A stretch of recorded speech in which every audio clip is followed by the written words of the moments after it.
Good evening, friends. Welcome to a new blog. নতুন ব্লগলৈ আপোনালোকক স্বাগতম জনাইছো।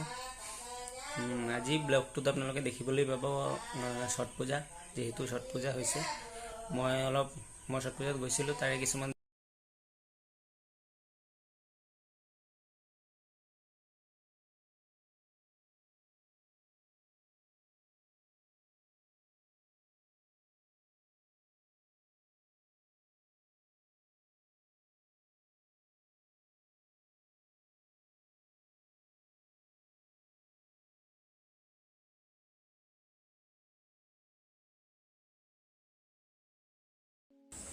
এইটো হ'ল আমাৰ ঘৰৰ ভাইফোঁটাৰ দৃশ্য। আমাৰ ঘৰত ভাইফোঁটা হৈছিলে, তাৰে এটা ভিডিঅ' আপোনালোকৰ আগত তুলি ধৰিছোঁ।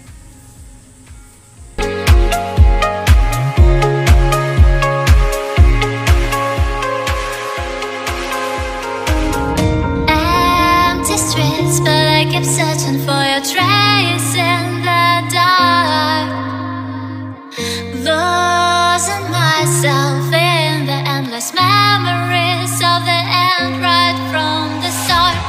You're an obsession in my head, I can't forget your eyes. Your kisses burn my skin, I feel so empty inside.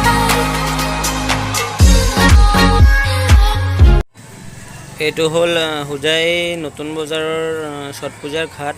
ইয়াতে ছট পূজা হয়, হজাই ডাঙৰ এটা ঘাট, আৰু বেলেগ বেলেগ জেগাতো হয়। এইটো এটা বিশেষ ছট পূজাৰ ঘাট।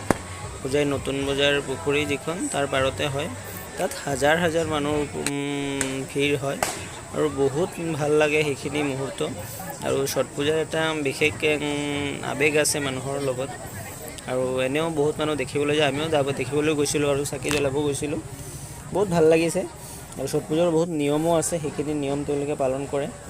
যিমান পাৰিছোঁ দেখাবলৈ চেষ্টা কৰিছোঁ, কেনেকৈ কি কৰিছে, কেনেকৈ কি লৈ গৈছে আনিছে। বহুত নিয়ম ছট পূজাৰ, এইখিনি আপোনালোকক দেখাবলৈ চেষ্টা কৰিছোঁ। আৰু লগতে যিমান পাৰিছোঁ তাৰ মানুহৰ উপস্থিতি দেখাবলৈ চেষ্টা কৰিছোঁ।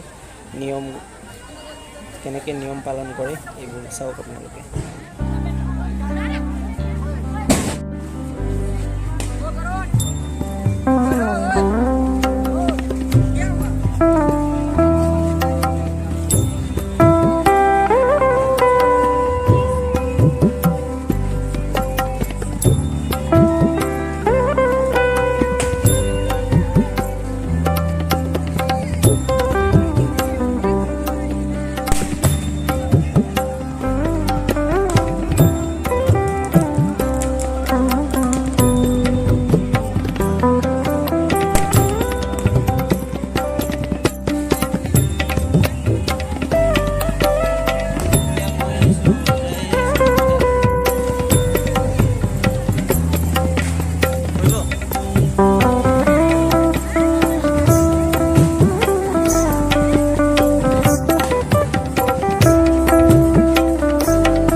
এইখিনিৰ পিছত এইবোৰ চোৱাৰ পিছত আমি আহি গৈছিলোঁ।